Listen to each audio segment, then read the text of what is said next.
அன்பு உறவுகளுக்கு இனிய வணக்கங்கள். இன்றைய பதிவுல மகர ராசி அன்பர்களுக்கு நீங்க நீண்ட காலமா எதிர்பார்த்த ஒரு காலம் வந்துருச்சுன்னே சொல்லணும். அதாவது முக்கியமான கிரகம் உங்க வாழ்க்கையில மிகப்பெரிய தாக்கத்தை ஏற்படுத்தக்கூடிய முக்கிய கிரகமான செவ்வாயுடைய பெயர்ச்சி நிகழ்ந்திருக்கு. ஜூன் 7ஆம் தேதி அன்னைக்கு செவ்வாய் நீச்ச நிலையிலிருந்து விடுபட்டுட்டார். இப்போ கேதுவோட இணைந்த நிலையில சிம்மமனையில சஞ்சாரம் செய்கிறார். இந்த செவ்வாயுடைய பெயர்ச்சி கிட்டத்தட்ட ஜூலை 29, 2025 வரைக்குமே சிம்மமனையில சஞ்சாரம் செய்யும் இந்த செவ்வாய் உங்களுக்கு என்ன மாதிரியான தாக்கத்தை உங்க வாழ்க்கையில ஏற்படுத்த போறாருங்கிறத தெளிவாகவும் விரிவாகவும் இந்த பதிவுல நம்ம பார்க்க போறோம். நிறைய பயனுள்ள தகவல்கள் இந்த வீடியோல கொடுத்திருக்கோம். கொஞ்சம் கூட வீடியோவை ஸ்கிப் பண்ணாம முடிஞ்ச வரைக்கும் முழுமையா பார்க்க முயற்சி செய்யுங்க. வாங்க வீடியோக்குள்ள போலாம். மகர ராசியை பொறுத்த வரைக்கும் உத்திராடம் 2, 3, 4ஆம் பாதங்கள், திருவோணம் 1, 2, 3, 4ஆம் பாதங்கள், அவிட்டம் 1, 2ஆம் பாதத்தை உள்ளடக்கியது மகர ராசி. மகர ராசிக்கு அதிபதி சனி பகவான். மகர ராசி அன்பர்களுக்கு உங்க லாபஸ்தானாதிபதியும் சுகஸ்தானாதிபதியுமான செவ்வாய் கடந்த காலகட்டங்கள்ல களத்திரஸ்தானமான 7ஆம் பாவகத்துல நீச்சமா இருந்தார். இப்ப அஷ்டமஸ்தானத்துல கேதுவோட இணைந்த நிலையில சஞ்சாரம் செய்கிறார். மகர ராசி அன்பர்களை பொறுத்த வரைக்கும் அஷ்டமஸ்தானத்துல செவ்வாய் மறைகிறார். சுகஸ்தானாதிபதி அஷ்டமத்துல மறைகிறதுனால உடல் உபாதைகள் சற்று அதிகமாகவே இருக்கும். எந்நேரமும் சுறுசுறுப்பா வேலை பார்த்துட்டு இருக்கக்கூடிய மகர ராசி அன்பர்கள் இப்போ வரும் ஜூலை 27ஆம் தேதி வரைக்குமே சற்று சுறுசுறுப்பிழந்து செயல்படுவீங்க. எதுவா இருந்தாலும் அப்புறம் பார்த்துக்கலாம், சற்று தள்ளி வச்சுக்கலாம் அப்படின்னு எந்த விஷயத்தையும் போஸ்ட்போன் பண்ணக்கூடிய ஒரு அமைப்பு இருக்கும். உங்க ஆக்டிவிட்டிஸையே கொஞ்சம் ஸ்லோவா செய்யறதுக்கு உண்டான காலகட்டமாக இருக்கும். 7ஆம் இடத்துல நீச்சமா இருந்த செவ்வாய் திருமண உறவுல பெரிய பாதிப்பை கடந்த காலகட்டங்கள்ல கொடுத்திருப்பார். நீங்க எதிர்பார்த்த திருமண உறவை விட உங்களுக்கு கிடைத்த திருமண உறவு ஒரு ஏமாற்றத்தை கொடுத்திருக்கும். கணவன் மனைவிக்குள்ள கருத்து வேறுபாடுகள், மகிழ்ச்சி இல்லாத நிலை, இப்படிதான் கடந்த காலகட்டம் போயிருக்கும் மகர ராசி அன்பர்களுக்கு. கடந்த காலகட்டங்கள்ல மகர ராசி அன்பர்கள், திருமணமான மகர ராசி அன்பர்கள் கணவன் மனைவி உறவுல பெரிய பாதிப்புகள் கண்டிப்பா இருந்திருக்கும். ஏன்னா 7ஆம் இடத்துல நீச்ச செவ்வாய்ங்கிறது அந்த பாதிப்புகளை கண்டிப்பா கொடுக்கக்கூடிய ஒரு தருணம். ஆனா இப்ப 8ஆம் இடத்துக்கு மாறி வந்திருந்தாலுமே கடந்த காலகட்டங்கள்ல கிட்டத்தட்ட ஒரு 5 மாத காலகட்டங்கள்ல ஏற்பட்ட விளைவின் காரணமா இப்ப தவறான சில முடிவுகள் எடுக்கிறதுக்கு வாய்ப்புகள் உண்டு. ஆனா இதை நினைச்சு பயப்பட வேண்டாம். இது கோச்சார பலன்கள் தான். சுயஜாதகத்துல, ஜனனகால ஜாதகத்துல திருமண உறவு சார்ந்த விஷயத்துல நல்ல ஒரு அமைப்புகள் இருக்குங்கிற பட்சத்துல உங்களுக்கு எந்த பிரச்சனையும் வராது. உங்க ஜாதகத்துல, சுயஜாதகத்துல செவ்வாய் பலமிழந்த நிலையில இருக்கார் அப்படின்னா மட்டும்தான் உங்களுக்கு தொந்தரவுகள் வருமே தவிர்த்து உங்களுக்கு சுயஜாதகத்துல செவ்வாய் பலமா இருந்தா எந்தவித தாக்கமும் நிச்சயமா இருக்காது. வரும் ஜூலை 27ஆம் தேதி வரைக்கும் திருமண வாழ்க்கை சார்ந்த விஷயங்கள்ல அவசரமா எதுவும் முடிவெடுக்க வேண்டாம்.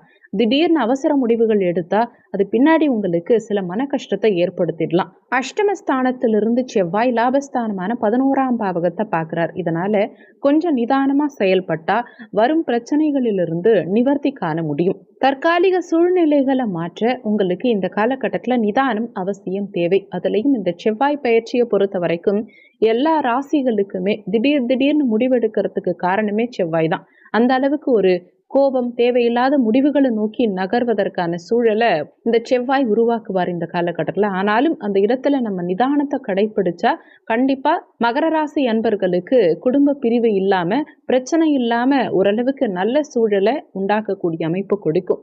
யாருக்கெல்லாம் சொத்து சம்பந்தமான சில பிரச்சனைகள் இருக்கோ, சொத்தை விற்க முடியாத ஒரு சூழ்நிலையில இருக்கேன், சொத்தை வித்தா என்னுடைய கடன் அடைச்சிருவேன் அப்படிங்கிற மாதிரி நிலை இருக்கவங்களுக்கு வரக்கூடிய ஜூலை 27ஆம் தேதி வரைக்கும் இருக்கக்கூடிய காலகட்டத்தில் உங்க சொத்தை விற்கிறதுக்கான சூழ்நிலைகள் சாதகமா வரும். சொத்தை வித்து கடன்களை அடைக்கிறதுக்கு உண்டான சூழல்களை ஏற்படுத்தும். குடும்பஸ்தானத்தையும் செவ்வாய் பார்க்கிறார். இதனால குடும்ப உறுப்பினர்கள் கிட்ட பொறுமை அவசியம் தேவைப்படும். சில நேரங்கள்ல உங்க கோபமே உங்களுக்கு பிரச்சனைக்கு வழிவகுக்கும். அதனால கோபத்தை தவிர்த்துக்கிறது நல்லது. ஏற்கனவே ஏற்பட்ட கடந்த 5 மாதங்களா ஏற்பட்ட பிரச்சனைகளின் விளைவாதான் இந்த கோபம் உங்களுக்கு வரும். அதனால எந்த இடத்துலையும் கொஞ்சம் பொறுமையா இருங்க. பொறுமையா இருந்து இந்த காலகட்டத்துல எதையும் சமாளிச்சா நிறைய மனமாற்றங்கள் இருக்கும். நிறைய மகர ராசி அன்பர்களுக்கு இந்த காலகட்டத்தில் வேலை மாற்றம் இருக்கும். வேலை மாற்றம் நீங்களே தேடிக்கக்கூடிய ஒரு நேரமாக இருக்கும். பணியிடத்துல யார்கிட்டயாவது நீங்க சும்மா இல்லாம கோபத்தை காட்டி அங்கிருந்து உங்களை வேலையை விட்டுட்டு அனுப்புறதுக்கோ, இல்லை நீங்களே அந்த இடத்துல இருந்து கோபப்பட்டுட்டு நான் வேற வேலைக்கு மாறிக்கிறேன் அப்படின்னு சொல்லிட்டு வரக்கூடிய அமைப்பு இந்த மாதிரி இருக்கும். அந்த வேலை இழப்புகள்னால வெளியிடத்துக்கு மாற்றம் செய்யறதுக்கு உண்டான நேரமா இந்த காலகட்டம் இருக்கும். வெளிநாடு மாற்றம் இதெல்லாம் ஈஸியா நடக்கும். வெளிநாட்டுல போய் தங்குறது, கிரீன் கார்டு வாங்குறது, பிஆர் அப்ளை பண்றது, விசா இந்த மாதிரியான அமைப்புகள் எல்லாம் தேடிக்கிட்டு இருக்கவங்களுக்கு இந்த காலகட்டம் உங்களுக்கு நல்ல மாற்றங்களை கொடுக்கக்கூடிய காலகட்டமா இருக்கும். கோச்சார மாற்றம் ஒரு நிரந்தர மாற்றத்தையும் கொடுக்கறதுக்கு உண்டான நேரமா இந்த ராசி அன்பர்களுக்கு இருக்கும். வெளிநாட்டுல இருக்கவங்களுக்கு நல்ல முன்னேற்றம் இருக்கும். பெண்களுக்கு சுயமா தொழில் தொடங்கணுங்கிற எண்ணம் அதிகமா இருக்கும். ஏன்னா உங்க லாபஸ்தானாதிபதியும் அவரே இல்லையா, அதனால பெண்கள் இதை செஞ்சிடலாம் அதை செஞ்சிடலாம் இதை பண்ணலாம் இப்படி குடும்பத்துல இருக்கவங்களை கொஞ்சம் நச்சரிச்சுக்கிட்டே இருப்பாங்க. ஏன்னா அப்பதானே இந்த 8ஆம் இடத்துல இருக்கும் செவ்வாய் ஆக்டிவேட் ஆவாரு. அந்த மாதிரியான அமைப்புகள் எல்லாம் இருக்கக்கூடிய நேரம். முடிஞ்ச வரைக்கும் பெண்கள் ஜூலை 27ஆம் தேதி வரைக்கும் கொஞ்சம் அமைதியா இருங்க. ஓன் பிஸ்னஸ் பண்ணணும், தொழில் தொடங்கணும் அப்படின்னா இந்த ஜூலை 27ஆம் தேதிக்கு பிறகு நீங்க தாராளமா செய்யலாம். இந்த காலகட்டத்தில் நீங்க தொழில் தொடங்கக்கூடாது. ஏன்னா வருமானத்துக்குண்டான இடம் லாபஸ்தானத்தையும் இந்த செவ்வாய் பார்க்கிறார். சுகஸ்தானாதிபதியான அவரும் அஷ்டமத்துல மறைஞ்சிருக்காரு இல்லையா. இன்வெஸ்ட்மெண்ட்ங்கிறது பெரிய அளவுல உங்களுக்கு சிறப்பை கொடுக்காது. கடன் வாங்கி ஒரு சிலர் இன்வெஸ்ட்மெண்ட் பண்றதுக்கு உண்டான காலகட்டம் இது. அதனால அதை தவிர்த்துக்கிறது நல்லது. ஒரு சிலருக்கு உடல் நலத்துல ஒரு முன்னேற்றம், திடீர்னு ஏற்பட்ட வியாதிகள் திடீர்னு மறையக்கூடிய ஒரு தருணமாகவும் இருக்கும்.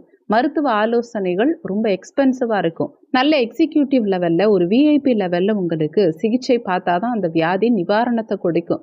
ஏன்னா அந்த சுகஸ்தானாதிபதியே அஷ்டமத்துல இருக்கும்போது காசை கொஞ்சம் அதிகமா செலவு பண்ண வைக்கும். அப்படி செலவு பண்ணாதான் அந்த வியாதிக்கு நிவாரணம்ங்கிறது கண்டிப்பா கிடைக்கும்.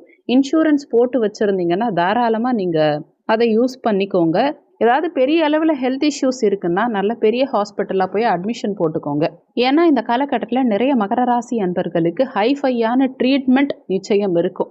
ஆனால் இதை மகர ராசி அன்பர்கள் பெருசாக விரும்ப மாட்டாங்க. ஏன்னா எளிமையின் அடையாளமே மகர ராசி அன்பர்கள் தான்.